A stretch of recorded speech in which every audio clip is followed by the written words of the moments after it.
Exam दिली, selection झाले, आमचे डॉक्युमेंट व्हेरिफिकेशन झाले आणि डॉक्युमेंट व्हेरिफिकेशन झाल्याच्या नंतर महावितरणच्या अधिकाऱ्यांनी असं सांगितले की तुमची कॅटेगरी याच्यामध्ये बसत नाही। तर आम्ही एवढे दिव्यांग म्हणजे सक्षम म्हणजे आम्ही काम करू शकतो, आम्हाला माहिती आहे। आता त्यांनी शारीरिक पात्रता दिलेली आहे, आम्ही त्या शारीरिक पात्रतेमध्ये बसतो सुद्धा, तरी आम्हाला त्याच्यातून डावलण्याचा प्रयत्न करताय महावितरण।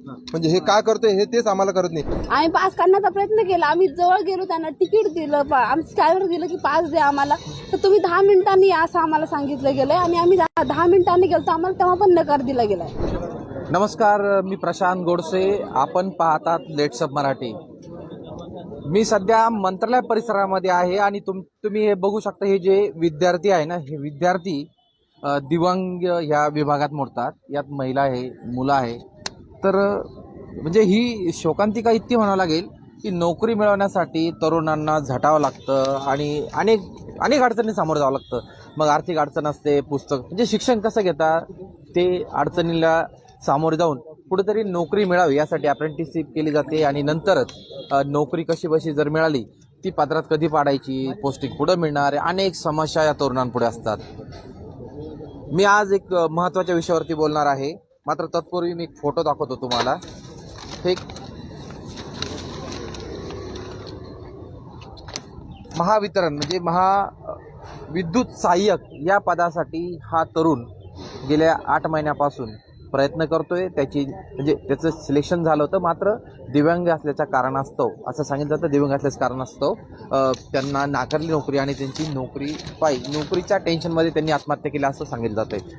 खरं तर विद्युत सहाय्यक भरती प्रक्रिया संदर्भामध्ये सिलेक्शन झाल्यानंतर देखील नियुक्ती दिली जात नाही आणि याच नियुक्तीसाठी हे 200पेक्षा म्हणजे 289 तरुण हे या नोकरीपासून वंचित आहे। पण एक अतिशय महत्त्वाची गोष्ट मी सांगतो, हे सगळे तरुण आहे ना सध्या कॉन्ट्रॅक्ट बेसिसवरती म्हणजे कंत्राटीवरती ते काम करताय त्या विद्युत सहाय्यक या पदावरती। म्हणजे जे वायरमॅन काम करतो याच्यामध्ये पोल चढणं, त्यांना जे मदत लागते हे सगळे मदत करताय, मात्र सरकार यांना सरकारी नोकरी सामावून घेत नाही।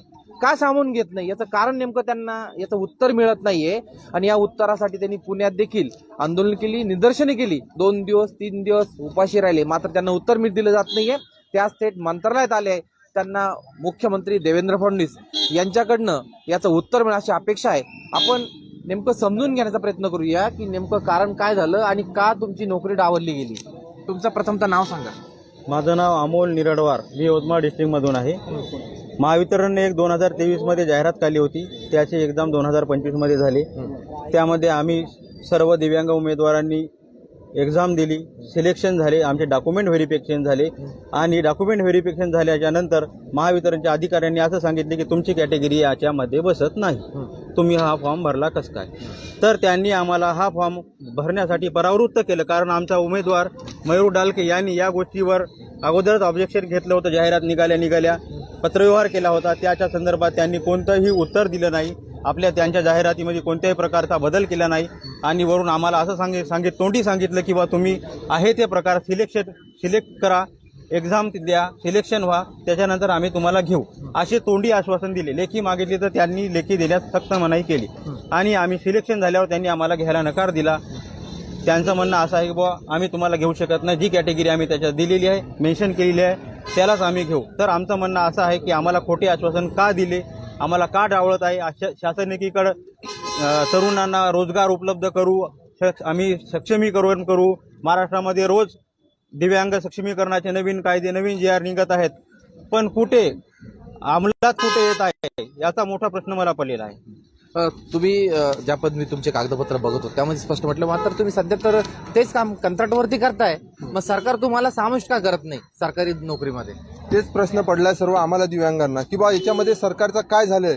आता आम्ही एवढे दिव्यांग म्हणजे सक्षम म्हणजे आम्ही काम करू शकतो, आम्हाला माहिती आहे। आता त्यांनी शारीरिक पात्रता दिलेली आहे, आम्ही त्या शारीरिक पात्रतेमध्ये बसतो सुद्धा, तरी आम्हाला त्याच्यातून डावलण्याचा प्रयत्न करताय महावितरण।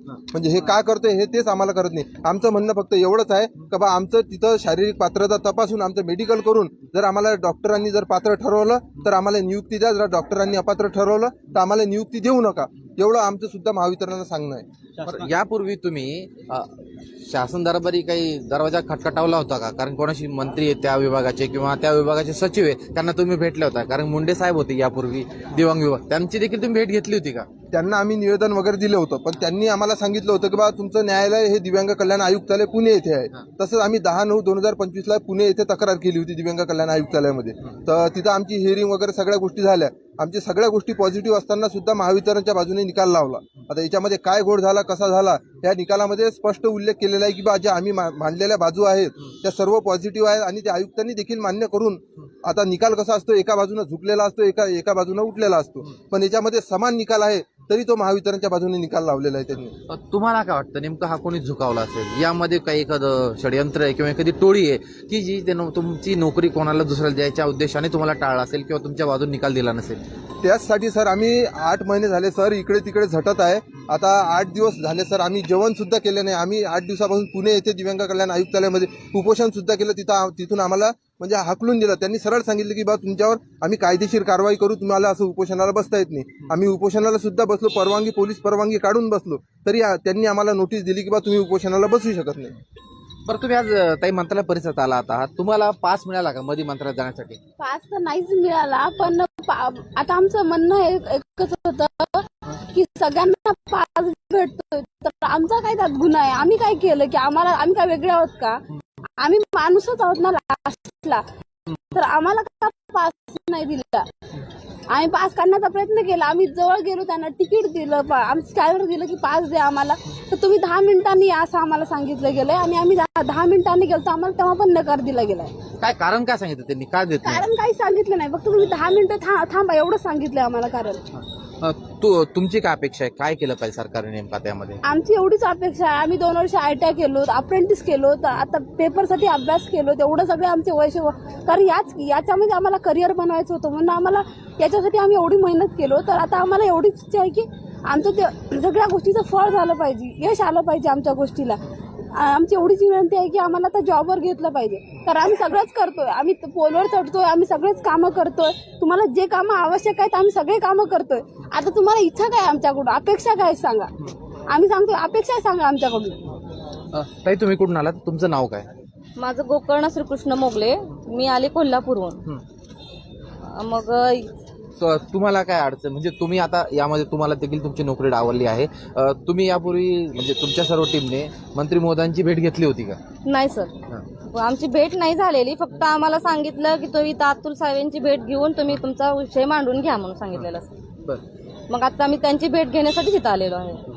पण आम्हाला असं म्हणायचं आहे की आम्ही जे 2016चा जो GR आहे की नाही, 19चा 16चा प्रत्येक GR मध्ये आम्ही बसतो, पण असं काय ह्या 2-3 वर्षात केलं की आमच्या जाहिरात काढतानाच आमचा विषय त्यांनी मांडला नाही. 4% जागा राखीव असताना आमचा मुद्दाच का त्यांनी उचलला नाही? त्यातलं 3च का कॅटेगरी घेतला? आमच्या कॅटेगरीमध्ये 6 प्रकार आहेत, त्यातले 3च घेतले त्यांनी, बाकीचे सगळे वगळण्यात आले त्यांनी. मग आता जो 2026चा जो आहे ना GR, त्याच्यामध्ये त्यांनी 21 कॅटेगरी घेतल्या. मग त्याबद्दल आम्ही म्हणतो या 3 वर्षात आम्हाला असं काय झालं की आमचं हे सगळं भविष्य करिअर म्हणजे वाटोळच करून टाकलं. आता आम्हाला न घेण्याचं कारण ते आम्हाला त्यांच्याकडनं पाहिजे आणि आम्हाला आमचा जॉब पाहिजे, एवढंच बोलणं आहे आमचं. बरं, तरुणांना आणि म्हणजे रोजगार निर्मिती करणारा महाराष्ट्र हा अव्वल असेल अशा पद्धतीची घोषणा राज्याच्या मुख्यमंत्र्यांनी केली आहे आणि तशा पद्धतीने नोकरी ह्या निर्माण केल्या जातात. पोलीस भरती बघितली असेल, मात्र या दिव्यांगांचा विचार कोण करत नाहीये? काय वाटतं तुम्हाला, कोण करत नाहीये? सर, या दिव्यांगांचा विचार शासनच करत नाही. कारण शासनच अधिकाऱ्यांकडे लक्ष देत नाही. अधिकारी कोणत्या पद्धतीने भरती काढले, जाहिरात काढतायत किंवा कोणत्या पद्धतीने हे करतात, याच्यात पदसुनिश्चिती, पहिली गोष्ट पदसुनिश्चिती होत नाही. कोणतीही जाहिरात निघायची तर दिव्यांग विभागाची आपली पदसुनिश्चिती घ्यावी लागते, परमिशन घ्यावी लागते की आम्ही ही भरती काढली, ते अशा प्रकारे कॅटेगरी निवडते. पहिली गोष्ट आहे, महावितरण कंपनी ती परमिशन घेतलेली नाही. तर काय कंपनीचं नाव थोडं स्पष्ट? महावितरण कंपनीने परमिशन दिव्यांग आयुक्तालयाची घेतली नाही. पदसुनिश्चिती करावी लागते अशी की आम्ही ह्या कॅटेगरी भरत आहे, यांची आम्हाला तुम्ही परमिशन द्या. ही परमिशन दिव्यांग आयुक्तालयाकडून महावितरण कंपनीने घेतली नाही. तर याला जबाबदार शासनाचेच अधिकारी आहेत, तर शासनच याला जिम्मेदार म्हटलंय सर. आणि आता आमचा एकच प्रश्न आहे, जोपर्यंत दोन्ही खात्याचे मंत्री किंवा दोन्ही ऊर्जा मंत्री, दिव्यांग आयुक्तालय मंत्री आमची भेट घेत नाही, तोपर्यंत आम्ही इथून हलणार नाही. हेच आमचा एवढाच मुद्दा आहे. कारण आम्ही 8 महिन्यापासून भरकटत आहे. पूर्ण महाराष्ट्रातले विद्यार्थी आहेत. कारण आता आमची क्षमता राहिली नाही हिंडाची. कालच आमच्यातला एक व्यक्ती निघून गेला, आमचा विद्यार्थी निघून गेला सर. आम्हाला अजून विद्यार्थी गमवायचे नाही, त्याच्यामुळे आम्ही आता डायरेक्ट इथंच यांच्या गेट समोर बसून राहणार. आम्हाला पोलिसांनी उचललं तरी पण काही हरकत नाही. आमची एकच मागणी, आम्हाला न्याय द्या. तुमचं काय म्हणणं आहे? माझं एकच म्हणणे सर, ज्या प्रकारे आम्ही 8 महिन्यापासून आयुक्त कार्यालय सर ही जी केस चालू सर, आणि ज्या प्रकारे आयुक्त साहेबांनी जो निकाल दिला सर आम्हाला, तो निकाल आम्हाला तर मान्यच नाही सर. आणि आज जे जेवढे मुलं गेले सर आज, तर आम्ही तर एकच ठरवलं सर, आज जोपर्यंत अतुल साहेब आणि मुख्यमंत्री जोपर्यंत मिळत नाही, ते मंत्र्याचे गेट सर, ते गेटवर आम्ही थोड्यांनी जाऊन बसणार सर काय ते. आणि जोपर्यंत दोन्ही खाते मंत्री आम्ही येत नाही तोपर्यंत आम्ही तो उठणार नाही. भले त्यांनी काही गुन्हे दाखल बी केले तरी आम्ही मागे राहणार सर. म्हणजे आमच्या आई वडिलांनी आम्हाला आज असं पाठवले की एक तर नोकरी घेऊन या, आता डेट पाडू सर आज काय बस, बाकी काहीच नाही सर बोलला सर एवढं काय. हा जो आक्रोश दिसतोय तुम्हाला ना, आक्रोश हा संतप्त, त्या मनात जो आक्रोश याचं कारण हेच आहे, फक्त जी मिळालेली नोकरी आहे ती फक्त काही नियम अटींच्या माध्यमातून त्यांना डावललं गेलंय. मात्र सरकारला लेट्सअपच्या माध्यमातून विनंती राहील की यांचं म्हणणं आहे ते असं म्हणत. बरं काय म्हणणं आहे तुमचं? जे आपण जे म्हणतो अतुल साहेब बरं का, तर अतुल साहेबाला आम्ही नागपूरला भेटलो, संभाजीनगरला भेटलो, त्यांनी अशी आमची भेट नाकारली सर काय. जेव्हा त्याला आम्ही निवेदन दिलं तर त्यांनी आमचं निवेदन घेतलं पण नाही, विचार पण केला नाही सर काय आजपर्यंत. मुख्यमंत्री साहेबाला आम्ही आता जवळ 8 महिने झाले बघून भेटण्याचा प्रयत्न केला, त्यांची आजपर्यंत भेट झाली सर. तर माझं एक म्हणजे सर, आम्ही काय गुन्हा केला सर, फॉर्म भरून गुन्हा केला, आम्ही गुन्हा करायला नाही काही, आम्ही चांगल्या प्रकारे मार्क दिले, मार्क घेऊन 5 झाले विद्यार्थी सर काय. आणि आमचे हक्काची जागा सर, हे सरकार आम्हाला ते हक्का द्यायला तयार नाही सर काय. आणि आज जेवढे विद्यार्थी सर, जोपर्यंत हे दोन्ही खात्याचे मंत्री आम्हाला मिळत नाही तोपर्यंत कोणी हलणार नाही सर काय. वेळ प्रसंगी सर मी तुझं बसणार सर, रोड सर टोटल मुलगी बसणार सर काय. कुठंतरी शासनाच्या निर्णयाची पायमल्ली महावितरणने केल्याचा प्रकार याच्यामध्ये आहे आणि त्याला शासनाचा पूर्णपणे पाठिंबा असल्याचे याच्यात आम्हाला दिसून येत आहे. तरी आमची मुख्यमंत्री साहेबांना पूर्ण नम्र विनंती आहे की त्यांनी आम्हाला न्याय द्यावा. धन्यवाद. या तरुणांना रोजगार तर हवाच आहे, कारण की उदरनिर्वाहासाठी काम गरजेचं आहे. घर कसं चालायचा हा मोठा प्रश्न असतो. आई वडिलांचा आरोग्याचा खर्च आहे, शेतीचा खर्च आहे, या खर्च कसे काढायचे त्यासाठी नोकरी करणं खूपच गरजेचं आहे. आणि त्यासाठी जी हक्काची नोकरी आहे ती मिळवण्यासाठी हे तरुण आज मुंबई मंत्रालय परिसरात आले. 289 तरुण आहे, या तरुणी देखील आहे. परंतु असं बी नाही की ते तरुण अशाच पद्धती मागत नाहीये, त्यांनी परीक्षा दिलेली आहे, त्या कॅटेगरीत ते बसता आहे, त्या माध्यमातून फक्त त्यांची एकच अपेक्षा आहे, तुम्हाला जर नोकरी द्यायची नसेल तर आमची मेडिकल फिटनेस करा. आणि त्या मेडिकल फिटनेसमध्ये जर आम्ही यशस्वी होत नसेल, आम्ही बसत नसेल तर आम्हाला नोकरी देऊ नका. मात्र तेवढं देखील करण्याचा धारिष्ट सरकारने दाखवा अशी माफा अपेक्षा या आंदोलनकर्ते, म्हणजे आंदोलन नाही म्हणतायचं, आंदोलक नाही म्हणतायचं, या रोजगारासाठी मंत्रालयाच्या दारात उभे असलेल्या तरुणांची हाक आहे. सोशल मीडियाच्या भाऊ गर्दीत विश्वासार्हतेने चकाकणारे नाव म्हणजे लेट्सअप मराठी. सगळ्यांना, सगळ्या नागरिकांना ती स्पीच, ती लेट्सअप वरील मुलाखती म्हणजे विचारांचा खजिना. त्यानंतरच्या निवडणुकीमध्ये मला सोडून गेले. बातम्या केवळ वस्तुस्थिती सांगणाऱ्या, न प्रोपगंडा, फक्त जनतेचा अजेंडा. क्योंकि आने वाला कल जाने वाला है, जाने वाला कल आने वाला है. राजकारण, मनोरंजन असो की क्रीडा क्षेत्र, महाराष्ट्राची स्पंदने संवेदनशीलतेने टिपणारे माध्यम म्हणजे लेट्सअप मराठी.